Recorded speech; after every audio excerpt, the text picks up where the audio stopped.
Class 11-এর ইংরেজিতে যে নতুন সিলেবাসটা হয়েছে তাতে সেকেন্ড সেমিস্টারে আমাদের 4খানা প্রোজ পড়তে হবে। 1 নম্বর প্রোজে আছে দ্য গার্ডেন পার্টি, সেকেন্ডে আছে জিমি ভ্যালেন্টাইন, আর 3 নম্বর যে প্রোজটা আমাদের পড়তে হবে সেটা হচ্ছে অফ স্টাডিজ। এটা একটা প্রবন্ধ, এসে রিটেন বাই ফ্রান্সিস বেকন। খুব সুন্দর একটা প্রবন্ধ। আর তাছাড়া আমরা ফ্রান্সিস বেকনকে চিনি, খুব বিখ্যাত একজন প্রবন্ধকার ইংরেজি সাহিত্যে। ওনার লেখা একটা প্রবন্ধ অফ স্টাডিজ, সেটা আজকে আমরা আলোচনা করব। অফ স্টাডিজ এর মানে কি? পড়াশোনা। লিখছেন কে? Francis Bacon. তো এই পড়াশোনাটা কীরকম হওয়া উচিত, আমরা স্টুডেন্ট, আমাদের পড়াশোনা কী ধরনের করা উচিত এবং কীরকম পড়াশোনা করলে আমাদের কী কী ধরনের লাভ হতে পারে, এই নিয়ে একটু সংক্ষেপে বিবরণ দেওয়ার চেষ্টা করেছেন ফ্রান্সিস বেকন এই প্রবন্ধে। আমি লাইন টু লাইন এক্সপ্লেন করব, প্রতিটা ওয়ার্ডের মানে জানিয়ে দেবো। এখানে প্রবন্ধ মানে এখানে অনেক কিছু বোঝার আছে এবং আমাদের বাস্তব জীবনে এগুলো কাজে লাগে। এটা গল্প নয় যে একটু ওভারলুক করে হালকা কম গুরুত্বের সঙ্গে পড়ে চলে যাবে, এরকমটা নয়। কিন্তু প্রবন্ধ মন দিয়ে বুঝতে হয়, একদম হজম করতে হয়। আর দারুণ একটা প্রবন্ধ, আমাদের ছাত্র জীবনে খুবই কাজে লাগবে, তাই মন দিয়ে ভিডিওটা দেখবে। Studies serve for delight, for ornament and for ability. Studies মানে পড়াশোনা। পড়াশোনা আমাদের কী কী উদ্দেশ্য সাধন করে? না, আমাদেরকে আনন্দ প্রদান করে। ফর অর্নামেন্ট মানে বিভিন্ন আলংকারিক অর্থে আমরা পড়াশোনাটাকে ব্যবহার করি। অ্যান্ড ফর এবিলিটি এবং বিভিন্ন ক্ষমতা, সামর্থ্য, এগুলো গড়ে তোলার জন্য আমাদের পড়াশোনা করতে হয়। তাহলে পড়াশোনা আমাদের এতগুলো উদ্দেশ্য সাধন করে। Their chief use for delight is in privateness and retiring. এবার যদি আমরা পড়াশোনাটাকে মুখ্যভাবে শুধুমাত্র ওই আনন্দের জন্য ব্যবহার করি, শুধু আনন্দ পাবো বলে পড়বো, এটাই যদি আমাদের মেন উদ্দেশ্য হয়ে থাকে, চিফ ইউজ যদি হয়ে থাকে, তাহলে কিন্তু আমাদের প্রাইভেটে পড়তে হবে, মানে একান্ত ব্যক্তিগতভাবে পড়তে হবে। জনসমক্ষে 4-6 জনকে নিয়ে হাট বসিয়ে দিয়ে এরকমভাবে পড়লে কিন্তু হবে না, প্রাইভেটে পড়তে হবে, তবেই তুমি আনন্দটা লাভ করতে পারবে। অ্যান্ড রিটায়ারিং এবং অবসর সময়ে পড়তে হবে। অবসর সময় মানে কি? তোমার কাজের চাপ প্রচুর আছে, মেন্টাল প্রেশার আছে, এরকম সময়কে অবসর সময় বলে না। তোমার সারাদিনের যে কাজ আছে, কাজগুলো করে ফেলো, তারপর যেটুকু সময় বেশি হবে সেই সময় যদি পড়ো একান্ত ব্যক্তিগতভাবে, তাহলে তুমি পড়ে আনন্দ পাবে। তাহলে আনন্দ পাওয়ার জন্য যদি পড়তে হয় তাহলে প্রাইভেটে পড়তে হবে এবং অবসর সময়ে পড়তে হবে। ফর অর্নামেন্ট, আর যদি আলংকারিক অর্থে পড়তে চাও, মানে অলংকার শিখতে চাও পড়াশোনা করে, তাহলে সেরকম যদি তোমার উদ্দেশ্য থেকে থাকে, তাহলে ইজ ইন ডিসকোর্স, তোমাকে আলোচনায় সামিল হতে হবে। মানে বিভিন্ন জনের সঙ্গে ডিসকাস করে করে আলোচনা করে তুমি আলংকারিক অর্থে পড়াশোনাটাকে করতে পারবে। অ্যান্ড ফর এবিলিটি, আর যদি সামর্থ্য গড়ে তোলার জন্য পড়তে হয়, ক্ষমতা গড়ে তোলার জন্য পড়তে হয়, তাহলে is in the judgment and disposition of the business. তাহলে তোমাকে বিচার কার্যে লাগাতে হবে এবং ডিসপোজিশন অফ বিজনেস মানে বিভিন্ন ব্যবসার সম্পাদনা। তাহলে বিচারের কার্যে এবং ব্যবসার সম্পাদনার কাজে তোমাকে শিক্ষাটাকে কাজে লাগাতে হবে, তবে তোমার সামর্থ্য গড়ে উঠবে। For expert main can execute, এর কারণটা কি? না, এক্সপার্ট মেন যারা, বিশেষজ্ঞ মানুষ যারা, তারা কিন্তু এক্সিকিউট করতে পারেন, সম্পাদন করতে পারেন। শিখলেন, সেই শিক্ষাটাকে তারা সম্পাদনা করতে পারছেন। অ্যান্ড পারহ্যাপস জাজ of particulars one by one, এবং তারা বিভিন্ন জিনিসকে তারা বিচার করতে পারেন এক এক করে, একটার পর একটা করে। বাট দ্য জেনারেল কাউন্সিল, কিন্তু সাধারণ পরামর্শ, অ্যান্ড দ্য প্লটস এবং বিভিন্ন পরিকল্পনা, and the marshalling of affairs এবং বিভিন্ন ব্যাপার স্যাপারে যে কর্ম সম্পাদন, এগুলো come best from those that are learned. আর এগুলো সবচেয়ে ভালো কারা পারেন? যারা হচ্ছেন শিক্ষিত। তারা সাধারণ পরামর্শ, বিভিন্ন পরিকল্পনা এবং বিভিন্ন জিনিসের কর্মসম্পাদন, এ সমস্ত কাজ কারা ভালো পারে? না, যারা শিক্ষিত লোক হন তারা। To spend too much time in studies is sloth, তার বেশি পড়াশোনাতে যদি সময় নষ্ট করো তুমি, মানে সময় যদি কাজে লাগো, সারাদিন 24 ঘন্টার মধ্যে 18 ঘন্টা ধরে পড়ছো। অনেকে বলে, বড় বড় ভাষণ দেয় 18 ঘন্টা পড়তে হবে, 19 ঘন্টা পড়তে হবে, কিন্তু বাস্তবে এটা কিন্তু অসম্ভব। আর এত বেশি পড়া মানে কিন্তু মানুষ কিন্তু অলস হয়ে যায়। এত বেশি পড়া উচিত নয়, যতটা কাজে লাগবে ততটা পড়ো। 6-7 ঘন্টা 8 ঘন্টা ঠিক আছে, তো বেশি পড়াশোনা করলে কিন্তু তুমি মানুষ অলস হয়ে ওঠে। To use them too much for ornament is affection, আবার তুমি যদি আলংকারিক অর্থে শিক্ষাটাকে বেশি করে কাজে লাগো, মানে যেখানে সেখানে তুমি আলংকারিক, প্রবাদ বাক্য, বাগধারা এগুলোকে সারাক্ষণ প্রয়োগ করতে থাকো, তাহলে সেটা কিন্তু একটু কৃত্রিমতা প্রকাশ পায়, মানে লোক বলবে মুখস্থ করে ঝেড়ে দিচ্ছে, তাই না? তাই বেশি করে অর্নামেন্ট ইউজ করা মানে কিন্তু অ্যাফেকশন, মানে কৃত্রিমতাকে প্রকাশ করে। To make judgment wholly by the rules is the humour of a scholar, আবার তুমি যদি কোনো কাজকে তাকে বিচার করো পুরোপুরি রুলস মেনে, পুরো নিয়ম মেনে, নিয়মের সঙ্গে তোমার নিজস্বতা কিছু থাকবে না, নিজের ক্রিয়েটিভিটি কিছু থাকবে না, নিয়মে যা বলছে সেই রাস্তাতেই হাঁটবে। যদি শুধু রুলসকে প্রয়োগ করে তুমি বিচার করতে যাও, তাহলে কিন্তু সেটা স্কলারদের কাছে হাসির খোরাক হয়ে উঠবে। বিদ্বান ব্যক্তিদের কাছে সেটা কিন্তু তার ইন্টেলিজেন্সকে প্রকাশ করবে না, বরং সেটা একটা হিউমার সৃষ্টি করবে, একটা ঠাট্টা তামাশা, ব্যঙ্গ সৃষ্টি করবে। দে পারফেক্ট নেচার, এই শিক্ষা জিনিসটা, এটা কিন্তু আমাদের স্বভাবকে নিখুঁত করে তোলে। আমাদের স্বভাবটা নিখুঁত হবে, আমাদের আচার আচরণটা নিখুঁত হবে শিক্ষার দ্বারা। And are perfected by experience, এবং সেই জ্ঞানটা, শিক্ষাটা, সেটা কিন্তু অভিজ্ঞতার দ্বারা নিখুঁত হয়। তাহলে তারা স্বভাবকে নিখুঁত করে, আবার নিজে নিখুঁত হয় অভিজ্ঞতার দ্বারা। For natural abilities are like natural plants, কারণ স্বাভাবিক যে দক্ষতা, সাধারণ যে দক্ষতা, সেটা কিন্তু স্বাভাবিক চারা গাছের মতো, উদ্ভিদের মতো, দ্যাট নিড প্রুনিং, যাতে কিন্তু পরিচর্যার দরকার। স্বাভাবিক উদ্ভিদকে যেমন পরিচর্যা করতে হয়, তেমনি সাধারণ জ্ঞানকেও পরিচর্যা করতে হয় বাই স্টাডি। কিসের দ্বারা পরিচর্যা করবে? জ্ঞানের দ্বারা, পড়াশোনার দ্বারা, শিক্ষার দ্বারা। And studies themselves do give forth directions too much at large. আর শিক্ষা সেক্ষেত্রে বিভিন্ন ক্ষেত্রে, বৃহত্তর ক্ষেত্রে প্রচুর নির্দেশনা প্রদান করে, except they be bounded by by experience, যদি না সেগুলো অভিজ্ঞতা দ্বারা বেশি নিয়ন্ত্রিত না হয়। যদি অভিজ্ঞতা দ্বারা নিয়ন্ত্রিত না হয় তাহলে সেটা কিন্তু অত্যধিক নির্দেশনা প্রদান করবে। মানে মনে করো ডাক্তারদের কথা, যে সমস্ত ডাক্তারদের অভিজ্ঞতা কম না, তারা দেখবে একটা জ্বর যখন পেশেন্টের হয়েছে সে একসঙ্গে 4-5টা মেডিসিন লিখে দেবে। কিন্তু যাদের অভিজ্ঞতা বেশি আছে সেই ডাক্তার কিন্তু সহজে ধরতে পারবে জ্বরটা এক্স্যাক্টলি কী কারণে হয়েছে, তারা কিন্তু 1টা বা 2টো মেডিসিন দেবে। তাই সেই জন্য যাদের অভিজ্ঞতা কম, অভিজ্ঞতা দ্বারা নিয়ন্ত্রিত হচ্ছে না, তো সেই সমস্ত শিক্ষা কিন্তু বেশি নির্দেশনা প্রদান করে। ক্রাফটি মেন কন্ডেম স্টাডিজ, তবে যারা কুশলী মানুষ, ধুরন্ধর মানুষ যারা হন, যাদের কুশল বিদ্যা প্রচুর আছে, ওই সমস্ত মানুষরা কিন্তু পড়াশোনাকে দোষারোপ করেন। সিম্পল মেন অ্যাডমায়ার দেম, সাধারণ মানুষ শিক্ষাকে প্রশংসা করেন। And wise men use them, আর জ্ঞানী লোকেরা শিক্ষাকে ব্যবহার করে। For they teach not their own use, কারণ তারা নিজেদের শিক্ষা প্রদান করে না। But that is wisdom without them, কিন্তু এই যে শিক্ষাটা, এই যে জ্ঞানটা, সেটা কিন্তু শিক্ষা বর্জিত জ্ঞান। And above them own by observation, সেই যে জ্ঞানগুলো সেগুলো শিক্ষা থেকে আসেনি, সেগুলো পর্যবেক্ষণ থেকে এসছে।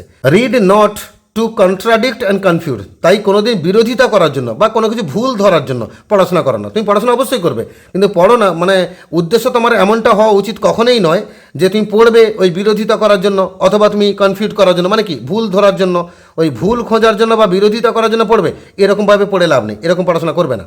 নর to believe and take for granted, বা কোনো কিছু বিশ্বাস করার জন্য বা বিবেচনার অধীনে আনার জন্য, মানে মেনে নেওয়ার জন্য পড়াশোনা করবে না, ভুলেও না, এভাবেও পড়ে লাভ নেই।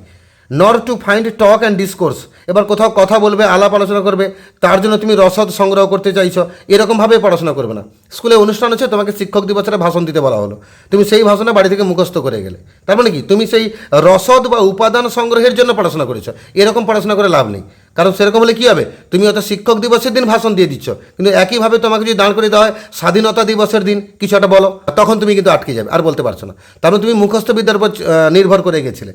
ওই কোনো কিছু কথা বলতে যাবো, ভাষণ দিতে যাবো, তার জন্য ইনফরমেশন দরকার, তাই পড়াশোনা করছো, এরকমভাবে পড়াশোনা করে লাভ নেই। তাহলে পড়াশোনা করবে কী জন্য পড়বে, কেন পড়বে না, but to weigh and consider, বরং বিচার বিবেচনা করা, উপলব্ধি করা, এর জন্য পড়াশোনা করা, কিছু জানার জন্য পড়াশোনা করো। Some books are to be tested, কিছু বই বাজারে আছে যেগুলোকে শুধুমাত্র টেস্ট করে রেখে দিতে হয়, মানে একটু পরখ করে ছেড়ে দিতে হয়।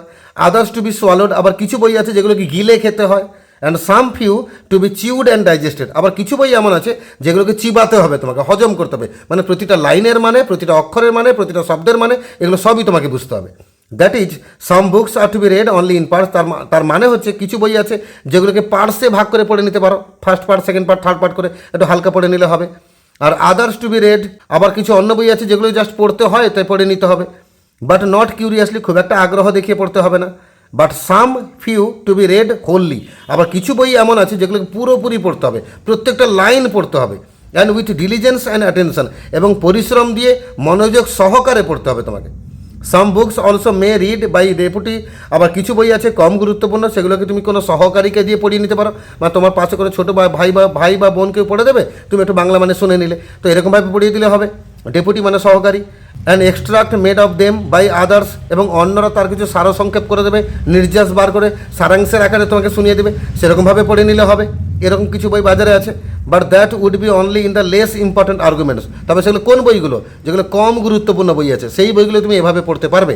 And the Minar short of books, এবং নিম্নমানের বই, সেই বইগুলোকে তুমি অন্য কাউকে দিয়ে পড়ে নিতে পারবে, একটু সারাংশের আকারে শুনে নিতে পারবে, এটা হবে। এলস, আর যদি তা না করো তাহলে distilled books are like common distilled waters, তাহলে কিন্তু সেই খুব গুরুত্বপূর্ণ বই নয়, তুমি তাকে বেশি গুরুত্ব দিয়ে পড়ছো, তাহলে সেরকম বইগুলো হয়ে যাবে সে সাধারণ পাতিত জলের মতো, ফ্ল্যাশি থিংস, একদম পানসে জিনিস, মানে না মিষ্টি আছে, না টক আছে, না স্বাদ আছে, এরকম জিনিস হয়ে যাবে। তাহলে রিডিং মেক্স, এটা মেক্স পড়তে হবে তোমাকে। Reading makes a full man, এই পড়াশোনা কিন্তু একটা পূর্ণ মানুষ বানায়, তৈরি করে। কনফারেন্স এ রেডিম্যান, আর আলাপ আলোচনা একটা প্রস্তুত মানুষ বানায়, মানে মানুষকে প্রস্তুত করে তোলে। রাইটিং অ্যান্ড এক্সাক্ট ম্যান, আর উল্টো দিকে লেখার যে অভ্যাস যাদের মধ্যে আছে সেই লেখা অভ্যাসটা কিন্তু মানুষকে সঠিক মানুষ বানায়। অ্যান্ড দেয়ার ফোর, আর তাই if a man right little, এবার যদি কোনো মানুষ কম লেখে, তোমাদের মধ্যে অনেকে আছে তোমরা লেখে কম প্র্যাকটিস করো, তো এরকম যারা কম লেখে, হি হ্যাভ এ গ্রেট মেমোরি, তাকে কিন্তু স্মৃতিশক্তি প্রখর করতে হবে। যাদের স্মৃতিশক্তি প্রখর নেই তারা অনেকে লিখে ম্যানেজ করে নেয়, লিখে লিখে লিখে লিখে মনে রেখে নেয়। আর যাদের লেখার অভ্যাস কম আছে তাহলে তার স্মৃতিশক্তিকে স্ট্রং হতে হবে, নাহলে পরীক্ষায় লিখবে কী করে, তাই না? এটা শুধুমাত্র স্টুডেন্টের ক্ষেত্রে নয়, সমস্ত মানুষের ক্ষেত্রে প্রযোজ্য। যারা লেখে কম তাদেরকে মেমোরিকে স্ট্রং করতে হবে। ইফ হি কনফার লিটিল, আবার কিছু মানুষ আছে যারা কথাবার্তা কম বলে, এরকম যারা মানুষ আছে, he have a present wit, তাদের কিন্তু উপস্থিত বুদ্ধি থাকতে হবে। যারা কথা কম বলে তারা খুব প্রয়োজন না হলে কথা বলবে না, তবে যেটুকু বলবে সঠিক কথা বলবে এবং দরকারি কথা বলবে, তার মানে উপস্থিত বুদ্ধি থাকতে হবে। And if he read little, আর যদি কোনো মানুষ কম পড়ে, যারা পড়ে কম, তোমাদের স্টুডেন্টদের মধ্যে অনেকে আছে পড়ে কম, বই খোলে কম, কিন্তু পরীক্ষা তাকে 30-40টা নাম্বার পেতে হবে, তখন তারা কী করে ম্যানেজ করবে না, হি হ্যাভ মাচ কানিং, তাদের কিন্তু ধূর্তামি থাকতে হবে, চালাকি থাকতে হবে, শর্ট বুদ্ধি থাকতে হবে, হ্যাঁ না? উপস্থিত বুদ্ধি এবং কিছু চালাকি বুদ্ধি থাকতে হবে। দিলে হলের মধ্যে একে তাকে ম্যানেজ করে বা 2-4টা কথা এদিক ওদিক লিখে টিখে নিয়ে বা একটা হিন্টস টিন্স পেয়ে গিয়ে তাদের উত্তর লিখে আসতে হবে, তাদেরকে কানিং হতে হবে। তুমি হাবা গোবা হবে, আবার পড়বে কম, বই কম খুলবে আর 70 নাম্বার পাওয়ার আশা করবে, এটা কিন্তু হয় না। তোমাকে কানিং হতে হবে। To seem to know that he doth not, মানে সে যে জানে না এটাকে জানার জন্য তাকে কিন্তু বেশি করে কানিং হতে হবে। হিস্ট্রিজ মেক মেন ওয়াইজ, ইতিহাস মানুষকে জ্ঞানী বানায়। পোয়েটস উইটি, আবার কবিতা যেগুলো সেগুলো মানুষকে বিচক্ষণ বানায়। দ্য ম্যাথমেটিক্স সাবটেল, আবার অঙ্ক সেটা মানুষকে হিসেবি বানায়। আর ন্যাচারাল ফিলসফি ডিপ, আবার সাধারণ যে দর্শনবিদ্যা সেটা মানুষকে গম্ভীর বানায়। আর মোরাল গ্রেভ, নীতি শিক্ষা নৈতিক শিক্ষা যেগুলো আছে সেগুলো মানুষকে গম্ভীর বানায়, বিষণ্ণ বানায়। Logic and rhetoric able to content, আবার লজিক্যাল যে পড়াশোনা বা আলংকারিক যে পড়াশোনা সেগুলো কিন্তু মানুষকে বুঝতে সামর্থ্যশীল করে তোলে। অ্যাবিডেন্ট স্টাডিয়া ইন মোর্স, যার মানে হচ্ছে studies pass into and influence manners, যার মানে শিক্ষা সঞ্চারিত হয় এবং সেটা আমাদের যে আচার আচরণ চালচলন সেটাকে প্রভাবিত করে।